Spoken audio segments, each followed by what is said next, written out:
Witam wszystkich bardzo serdecznie, I'm Mysticle, and today I'll be bringing you the latest in AR and VR news. First of all, I would like to apologize about not uploading for a little while right now, but we are back, and hopefully I will have today as a little bit of a recap for you, and then tomorrow or the day after tomorrow we can start uploading actually up-to-date stuff. We've also got some really exciting reviews and experiment videos coming up, so stay tuned for that. But enough of that for the beginning of the video. As usual, you have chapters down below to skip to any specific part of this video that you might be most interested in, and with that being said, let's get right into it. First of all, Meta and their research. Meta loves showing this off. We've seen so many videos of Meta showcasing things that aren't entirely out yet, but are very exciting, and this especially is a really big one, as it's FOV. And field of view is incredibly important for the immersion of virtual reality. Not only that, but it has also been linked to reduced motion sickness. I have some Pimax headsets actually up there. You can't see them, they're higher than the Quest, but those obviously have incredibly wide FOV, and I must say that when I first tried those, it was a game-changing experience. But Meta built two prototype headsets with ultra-wide field of view in a comparable form factor to today's Quests, and will demo them at SIGGRAPH 2025. So this is an important thing about the FOV. These Pimax headsets, for example, they are super wide. They're not like the headsets we have right now, and obviously people prefer the form factor of the devices that we have right now. Meta's DSR team is well known within the industry for developing and publicly showcasing research prototypes that push the state of the art for head-mounted displays, with the stated aim of one day passing the visual Turing test, wherein you'd be unable to tell whether what you are seeing is real life or virtual reality. Until recently, we haven't seen any Meta prototype with a wide field of view again at all. Then in October 2024, Meta CTO Andrew Bosworth shared a photo of himself holding a headset with a very wide curved body, suggesting an ultra-wide field of view. He later said that it had a horizontal field of view of around 210 degrees, but repeated his long-standing view that an ultra-wide field of view isn't worth the trade-offs of weight, form factor, compute, and thermals. What makes the two new research prototype headsets that DSR is showcasing fascinating is that they seem to have achieved an ultra-wide field of view without the form factor trade-off seen at every other attempt to date. Both new prototypes achieve 180 degrees horizontal by 120 vertical field of view, in a form factor comparable to current consumer devices. For comparison, the Quest 3 has a field of view of less than 110 degrees by 96 degrees, while the Quest 3S has one less than 96 degrees by 96 degrees. And the human vision is very roughly 200 degrees by 135 degrees, depending on the shape of the person's head. So it's a very big deal, them actually working on field of view. I'm super happy to see them working on this, and super happy to see them working on it in a form factor that doesn't feel like it's immediately going to weigh down your face. Pretty cool. Talking about pretty cool, we have more info on the Asus ROG headset. It's been a while since we've heard anything about this, but according to Luna, details on the upcoming Asus ROG VR headset running Meta OS. It is codenamed Tarius, and will likely be one of the first 3P Horizon OS HMDs to ship. It is planned to include eye tracking and face tracking. The displays will be QD LCD with local dimming or micro OLED. That is a pretty big deal right there, especially if they end up being micro OLED, and we have the fact that it is supposedly going to have eye and face tracking, which is really good. I was really worried that we weren't going to see a Meta, this isn't a Meta headset obviously, but it's running Horizon OS,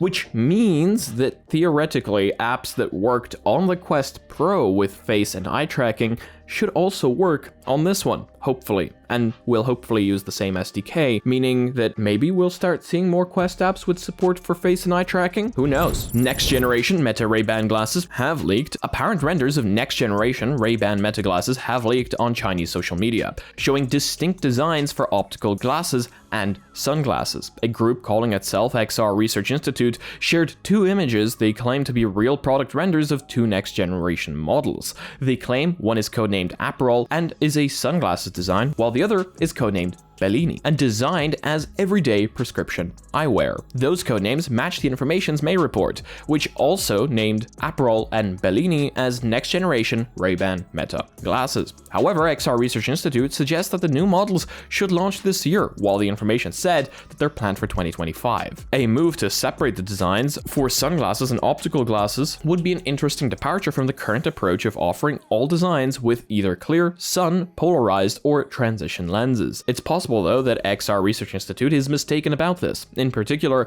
the design they said is codenamed Bellini looks remarkably similar to the current headliner design. So yeah, this is a leak, obviously, so things might come out to be true or might come out to not be true. I don't necessarily think that offering two completely different designs as clear or sunglasses is the best approach, to be completely honest with you. The current approach isn't bad of just allowing people to slap in their own lenses or getting transitions, because then if people say want one design with sunglasses lenses, they need to buy the one with normal lenses and then they need to buy their own additional lenses, or they can get the ones from Ray-Ban, but those cost an absolute fortune. So yeah, I don't necessarily think this is the best idea, but those do look like the headliner design. So that might just be a mistake. A key change has happened in the Meta UI. Okay, so Meta has apparently fully gotten rid of the cloud design, and the background of the Navigator is now see-through, which people did tell me in the comment section last time that they loved quite a bit. Let me know whether you've received that update yet, or whether that one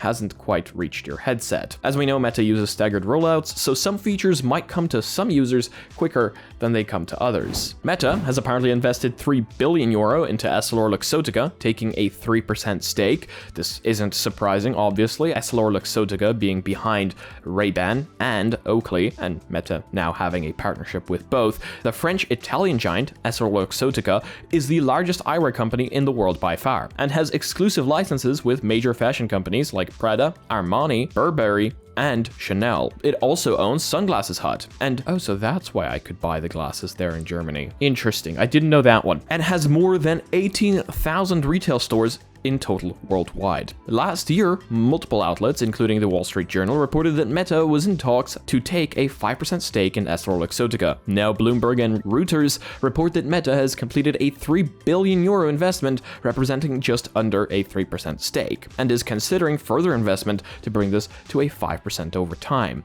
It comes 3 weeks after Google reportedly took a 4% stake in Gentle Monster, one of EssilorLuxottica's rising competitors that the company is working with on Gemini smart glasses. Again, not surprising, but will hopefully help them develop more smart glasses faster and better. So that's pretty cool, since I do quite love my Meta Ray-Ban glasses.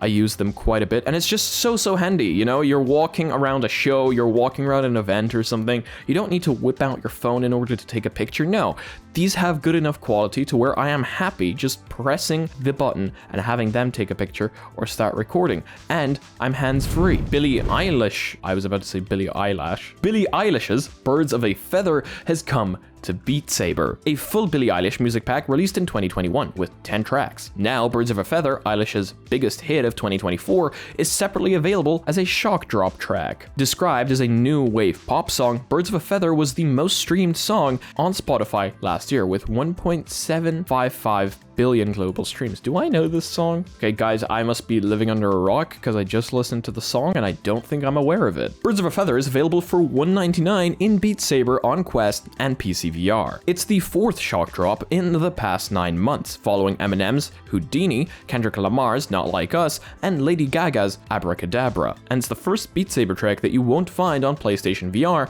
and PSVR 2, as Meta announced last month that it would no longer release new content for Sony's platform. Wait, did I miss that? Beat Saber is ending PlayStation VR and PSVR 2 support. What? In a new statement by Beat Games, the developer announced that both versions will remain available with cross-buy support across PS4 and PS5. However, neither headset will receive further content updates going ahead, and multiplayer support will end for both headsets on January 21st, 2026. To quote, "As we look to the future and plan the next big leap for Beat Saber, we have made the decision to no longer release updates for PS4 and PS5 starting in June 2025. Dropping support for the original PlayStation VR would have been one thing, given we've seen similar moves from Pistol Whip and Synth Riders, but PSVR 2 is more surprising." Yeah, no, it absolutely is more surprising. That is crazy. This is like a fully functioning new device, new headset, new platform. I guess maybe what they're aiming for here is the fact that you can now connect the PSVR 2 to a PC. Still though, I mean, they know the numbers. I'm sure they know whether that was worth it or not, but surely wasn't worth it for the people. CREAL has secured $8.9 million funding funding to miniaturize light field displays for AR glasses. CREAL is a company that we are actually very familiar with. As a matter of fact, the main trailer video on my channel is us visiting them when they flew us out to Switzerland in order to check out their technology. It was really cool. Much love, guys. Thank you so much for that experience. It was actually my first experience ever like that. The technology blew my mind. If you guys have never experienced light field, it's crazy.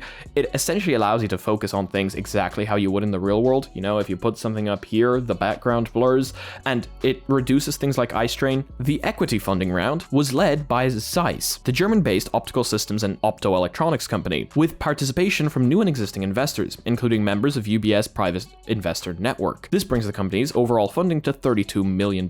In a press statement, CREAL says funds will accelerate its mission to deliver natural, comfortable, and healthy visual digital experiences by advancing its proprietary light field display. Integrated into the AR glasses, light field displays can recreate the way light naturally enters our eyes, enabling more realistic depth perception and reducing eye strain by allowing proper focus cues at different distances. You can learn more about this in the explainer that I will link down in the description below, or from the trailer video on the channel. So yeah, really cool. I am really happy that CREAL is still going and advancing their technology. Again, I was blown away by it, and I think the rest of the world should also be able to try it out. The Zoom app has apparently arrived on Quest. About time. I'm quite surprised this didn't arrive sooner. I think the main point here is now it's official. You can actually use your Horizon OS avatar to speak to people. Yeah, you could have sideloaded the app earlier, but the issue with that, of course, being the fact that if you sideload the app, you've got no camera. Meta announced it's added an official Zoom app to the Horizon store, letting you host and join meetings as your Quest avatar. So yeah, I guess in case you guys take meetings in virtual reality, you can now do so with your Horizon OS avatar. Even though a lot of you doing that are probably doing it in Horizon workrooms right now, because you can also do that. And finally, the M4 Apple Vision Pro refresh with a new strap is supposedly launching this year. An Apple Vision Pro refresh with an M4 chip and a more comfortable strap will launch as early as this year, Bloomberg's Mark Gurman reports. In September of last year, supply chain analyst Minchi Kuo claimed that the next Vision Pro would have an M5 chip and enter production in late 2025. He reiterated his claim last week, stating that it would have no other changes besides the chip. Gurman too referenced an M5 Vision Pro refresh in an April edition of his weekly newsletter, though said that Apple was looking to go further than just the chip upgrade, with a cheaper and lighter design. Now, however, Gurman reports that the Vision Pro refresh will in fact use the existing M4 chip, not M5. Further, only change he mentions is a new strap to make the headset easier to wear for longer periods of time, rather than any meaningful weight reduction. That wouldn't surprise me at all. The current Apple Vision Pro uses an M2 chipset. Apple claims M4 has a 50% more powerful CPU and 5 times more powerful GPU than the M2. It's still a 50% upgrade, which is quite nice. However, it can definitely be called more of a refresh than anything else, especially if you're only changing the CPU and the strap and basically nothing else about the design, suggesting the M4 Vision Pro could deliver a significant performance increase even without the M5. The neural engine is also 60% more powerful, which could enhance the headset's computer vision capabilities, which would be really handy, especially now that the device supports PSVR 2 controllers natively, which means that people can play games on it. So imagine how powerful this could be as a standalone gaming device. Obviously, still at the price of basically a gaming PC, but still, you know, someone's gonna buy it. Either way though, that's going to be it for today's video. Thank you all so much for joining me. I hope you guys have a fantastic rest of your day or night, wherever you are in the world. If you like this one, please do leave a like. If you disliked it, I guess this button works too, but let me know why down below. As usual, thank you so much to all the Patreons supporting this channel. You guys are amazing. Seriously, much love. You are what makes all of these videos possible. And thank you to anyone else supporting the channel in any way, shape, or form. Again, I do apologize about being gone for a little while. This was our little refresher, and for tomorrow or the day after tomorrow, hopefully, I'm going to have a brand new video out for you. And then again, we've got reviews, we've got experiments coming up, which I am super happy about, super excited about. We've got some VR gloves to check out, tons of things coming, and as much as I don't like to say it, make sure to subscribe. But as usual, if you want to be notified of content coming up on the channel, make sure to subscribe with your dim bells. See you next video. Peace. Vlog na YouTube. O kurde. I mam nadzieję, że ja też tam będę, bo nagrywał. Też nagrywał. Powiedziałem kilka ciepłych słów, ale ładnie. Kevin Ruben, gratulujemy. Piękna jazda. Zasłużone zwycięstwo. Z absolutnego czuba tutaj naszej DF. O, proszę. Tak. Mieliśmy okazję się